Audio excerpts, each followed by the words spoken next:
এই আহলে বাইত বলতে অনেকেই মনে করেন অনেক সময় শিয়া আকীদার সাথে রিলেটেড। আসলে আমাদের মুসলিমদের সাথে আহলে বাইত এই শব্দগুলোর অর্থ না বুঝবার কারণেও মানুষের মাঝ থেকে ভুল মেসেজ চলে যেতে পারে। সে কারণে আহলে বাইত মূলত আসলে জিনিসটা কী, বা কারা, তাদের পরিচয় কী, সম্মান মর্যাদা তাদের আছে?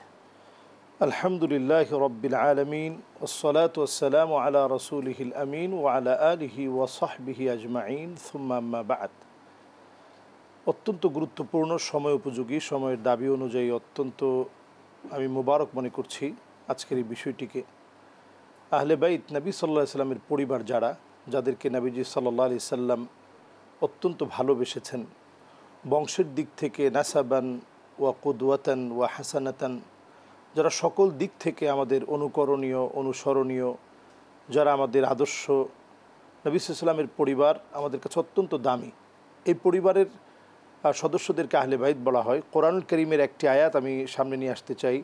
কোরআনুল কারীমে আল্লাহ রাব্বুল আলামিন স্পষ্ট বলেছেন, ইন্নামা ইউরিদুল্লাহু লিইউযহিবা আনকুমুর রিজসা আহলাল বাইতি ওয়া ইউতাহহিরাকুম তাতহীরা। এই আয়াতে কারীমাতে আল্লাহ রাব্বুল আলামিন তাদের পবিত্রতা ঘোষণা করেছেন এবং আল্লাহ তাআলা চান যে তারা যেন পবিত্র থাকে, তাদেরকে আল্লাহ তাআলা পবিত্র রাখতে চান, দোষ ত্রুটি মুক্ত রাখতে চান। আল্লাহ রাব্বুল আলামিন নিজে আহলে বাইতদের এই মর্যাদার কথা কোরআনুল কারীমের মধ্যে উল্লেখ করেছেন। এছাড়া কোরআনুল কারীমের আরও একটি আয়াত যদি আমরা লক্ষ্য করি, আল্লাহ তাআলা বলছেন, আন-নাবিয়্যু আউলা বিল মুমিনিনা মিন আনফুসিহিম। মুমিনদের কাছে নবী সাল্লাল্লাহু আলাইহি সাল্লাম হচ্ছে তাদের জীবনের চাইতে প্রিয়। নবীজি সাল্লাল্লাহু আলাইহি সাল্লামের এই ভালোবাসা পরিপূর্ণতা লাভ করেছে আহলে বাইতদের প্রতি মহব্বতের দ্বারা, যেটি আল্লাহ রাব্বুল আলামিন দুরূদ শরীফের মধ্যেও আমরা যদি লক্ষ্য করি, যে দুরূদ শরীফের মধ্যে যে পার্টগুলো আছে, আল্লাহুম্মা সাল্লি আলা মুহাম্মদ, আল্লাহুম্মা মানে হে আল্লাহ, সাল্লি আলা মুহাম্মদ, মুহাম্মদ সাল্লাল্লাহু আলাইহি সাল্লামের উপরে আপনি দয়া পরবশ হন বা দয়া বর্ষণ করুন, রহম করুন। এরপর ওয়া আলা আলি মুহাম্মদ, মুহাম্মদ সাল্লাল্লাহু আলাইহি সাল্লামের পরিবার বর্গের উপরেও আপনি দয়া বর্ষণ করুন, রহম করুন। দেখুন এখানে নবী করিম সাল্লাল্লাহু আলাইহি সাল্লামের নামটা কিন্তু দুইবার এসেছে, পরিবারের নামটাও আসছে।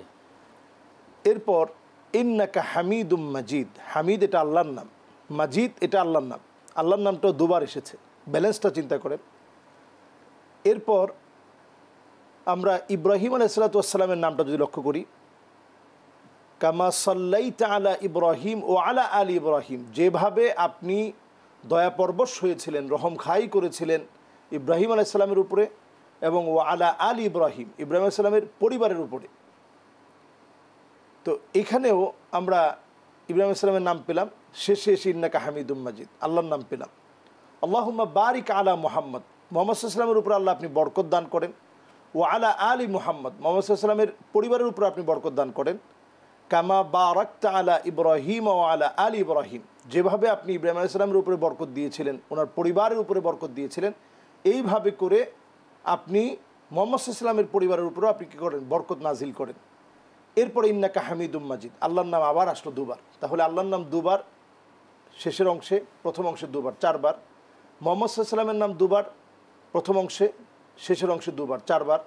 ইব্রাহিম আলাইহিস সালামের নাম প্রথম অংশে দুইবার, শেষের অংশে দুবার, এই হলো চারবার।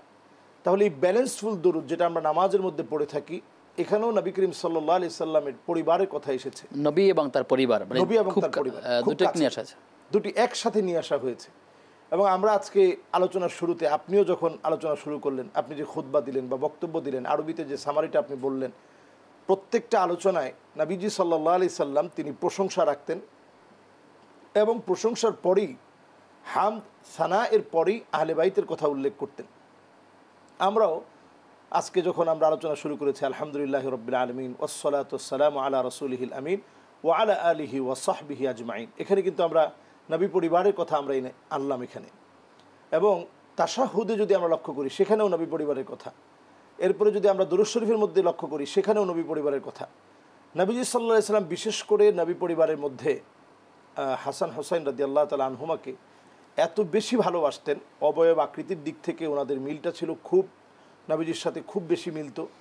এবং নবীজি সাল্লাল্লাহু আলাইহি সাল্লামের দুইটা উট ছিল, একটার নাম ছিল কসওয়া এবং একটার নাম ছিল আদবা। এই দুটি উটে নবীজি সাল্লাল্লাহু আলাইহি সাল্লাম নিজে চড়িয়ে চড়িয়ে নিয়ে যেতেন এবং কখনো কখনো নিজেই তিনি ঘোড়ার মতো সেজে, যাতে করে অন্তত নাতিরা যেন নবীজি সাল্লাল্লাহু আলাইহি সাল্লামের উপরে উৎসাহ জাগতে পারে, নবীজি নিজেই ঘোড়া খেলতেন, নবীজির উপরে ওনারা যখন উঠতো নবীজি আনন্দ ফিল করতেন। এবং নবীজি সাল্লাল্লাহু আলাইহি ওয়াসাল্লাম ইয়ালথুমুহু, ওনারা ধুলায় দূষরিত থাকতেন। নবীজি সাল্লাল্লাহু আলাইহি ওয়াসাল্লাম নাতির কপালে চুমু দিতেন, নাতির চেহারার মধ্যে চুমু দিতেন, ঠোঁটের মধ্যে চুমু দিতেন। নাতিদেরকে এত বেশি ভালোবাসতেন, এই ভালোবাসা আমাদের ইমানের অংশ। এই ভালোবাসা নবীজি সাল্লাল্লাহু আলাইহি ওয়াসাল্লামের প্রতি যেভাবে থাকতে হবে, আহলে বাইতদের প্রতি যদি আপনার বিদ্বেষ থাকে তাহলে আপনি ইমান বিধ্বংসী কাজ করলেন। এবং জগৎ বিখ্যাত সমস্ত মুআররিখ, সমস্ত মুহাদ্দিস, সমস্ত মুফাসসিরিন কেরাম, ফুকাহা কেরাম একমত, আহলে বাইতদের পদমর্যাদা যারা নষ্ট করে, ধ্বংস করে, তারা আসলে নবীর উম্মত হতে পারে না। নবীর উম্মত যে ব্যক্তি, সে অবশ্যই নবীজির আহলে বাইতদের প্রতি প্রবল ভালোবাসা, আকাঙ্ক্ষা, আদর্শ, অনুকরণ, অনুসরণ, নবী সাল্লাল্লাহু আলাইহি ওয়াসাল্লামের ভালোবাসায় সিক্ত হওয়ার জন্য আহলে বাইতদের প্রতি তারা ভালোবাসা রাখবে।